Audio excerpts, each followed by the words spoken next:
The 22-year-olds need to get their fucking asses up and work. You're picking bad songs. These are not hits. What's wrong with your ear?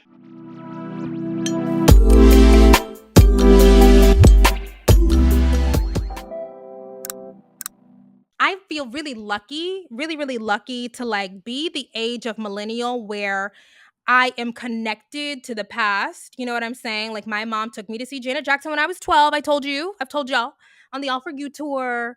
And I grew up with parents who love music. So we went to concerts all the time. And I have a sister who's 8 years older than me. So that is my entree into 90s, early 2000s. And of course, I'm this age. And so I feel like I have a really good foundation of what excellence in vocal performance, in stage presence, in charisma, in all around incredible artistry, particularly when it comes to Black music. I like all kinds of music, but obviously based on my background, I go real, real deep, growing up with my mom and her hundreds of vinyl records and a record player and all that. And so because I have that foundation and also growing up in church, it's really difficult for me to give passes the way that y'all give passes to people. And, I'll go off on this because I haven't really talked about this yet, but I went to see Stephanie Mills, Gladys Knight, and Patti LaBelle in Houston last weekend. It was, first of all, I love Houston. And I went to see the show because that was one of those shows where I wasn't even thinking about, oh,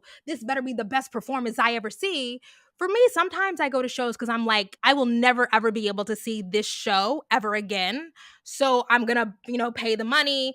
And, I flew down there and by the hotel because this is an experience that I will never be able to replicate. Stephanie Mills, who is 65 years old, Gladys Knight, who is 78 years old, and Patti LaBelle, who is 78 years old. I came away from that performance blown away, and not in a condescending, oh, that was so good for old ladies. Oh my gosh, you guys did so good for old ladies. No, I came away from that 3.5 hours, and it was so long. I said, baby, auntie got to go to sleep. It was like after midnight. I feel like I got home at like 1:30 in the morning. Concert started at 8. I said, oh, y'all don't have to go to church in the morning? What's going on? Okay, so I said all that to say that after seeing those women who have been working their asses off for 40 and 50 years, 50 plus, for Gladys Knight, because she's 78 and she started when she was 11, 65 years, give some of the best performances I've seen all year. And who have I seen in concert this year? Maxwell, Casey Musgraves, Silk Sonic, Anita Baker, PJ Morton. I saw Usher. I have gone to these, medley shows. I went to the Millennium Tour. I went to something called R&B Festival in Dallas, a couple weeks ago. I'm sure I'm missing something, but y'all know, like, I go to concerts. Oh, I be up in the concerts, okay? And to see those women giving some of the best performances, and when I say best, I mean pitch perfect vocals, record quality vocals. Okay? Hitting the high notes. Women in their 60s and 70s. And Patti be up there. Charisma, stage presence, working with the band, interacting with the background singers, hair, makeup, being fun, talking to people out in the audience. And catalog, like not just talent, but catalog.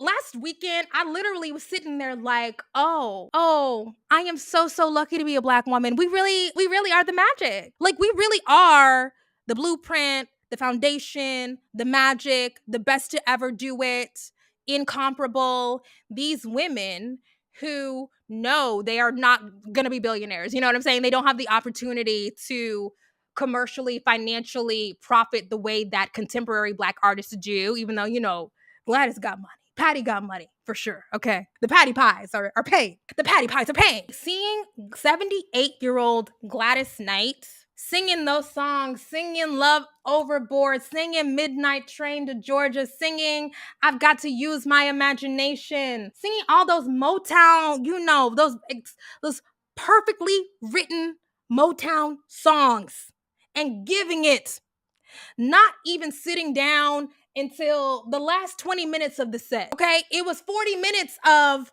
singing, okay, pitch perfect, charisma, stage presence, back and forth across the stage, not missing any notes. Then toward the end, she did, take a seat.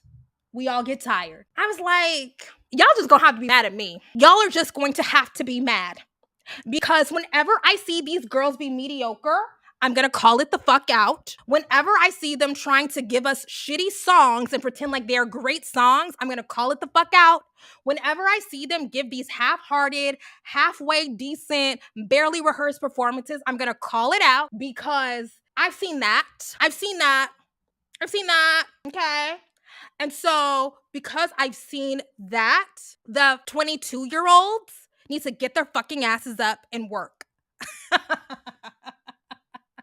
You're picking bad songs. These are not hits. What's wrong with your ear? What's wrong? What's going on? Why are these dance moves not clean? Why are the videos bad? What's going on? Because I saw Stephanie Mills, who I think a lot of people are not as familiar with her catalog, but Never Knew Love Like This. She was the original Dorothy in The Wiz on Broadway. She dated Michael Jackson for a minute in the 70s. What you gonna do with my loving? I feel good all over. Oh, that's my, feel the fire. Oh, okay. I've learned to respect the power of love. Oh my God. Okay, so anyways. So Stephanie, literally 65-year-old woman running across the stage. What is it called? The Smart Something Arena in Sugar Land, Texas. Literally 65-year-old woman wearing little bitty heels, tight ass dress, running from one side of the stage to the other, singing falsetto. 65-year-old woman running, calling us the fuck out because somebody in the audience was fighting, going back and forth with the background singers. Oh, the background singers were immaculate. So good. Giving us, the twinkle, the shimmy. Are you fucking kidding? So I said all that to say that it's funny when people are like, oh, we just need to give the girls, and we're just so hard on the girls, and you old people, like, you just, I guess because because I have seen excellence. I know what excellence looks like. I respect excellence. I stand excellence, and so I'm only going up for excellence. I will also go up for hard work. I will go up for people who are trying real hard. You don't get the exact same accolades from me just for working hard, but if I see you like really doing it to improve, like Dua. Do I think Dua is like the best? No. But Dua said, oh, I suck. Let me like work really hard to get better. And her live show, really good. The best I've ever seen? No, but real solid for sure. And, the other thing about seeing those women live is you cannot be iconic if you don't have good songs. So, I have, commented on how terrible some of the songs the girls are releasing are. They're bad. Just structurally, the songs are not good. They're not hits. Okay. And people are like, oh, well, they're trying and they will get it in one day. And you cannot be iconic if you don't have good songs. So seeing Gladys Knight perform, not just hit, because the songs that Gladys Knight has are hits. They're like legitimate, like, top 10 Billboard, number 1 Billboard, whatever. But they're iconic songs. Some of the best written songs ever. It's like, y'all can make excuses for that bullshit, but I'm not. I'm Black.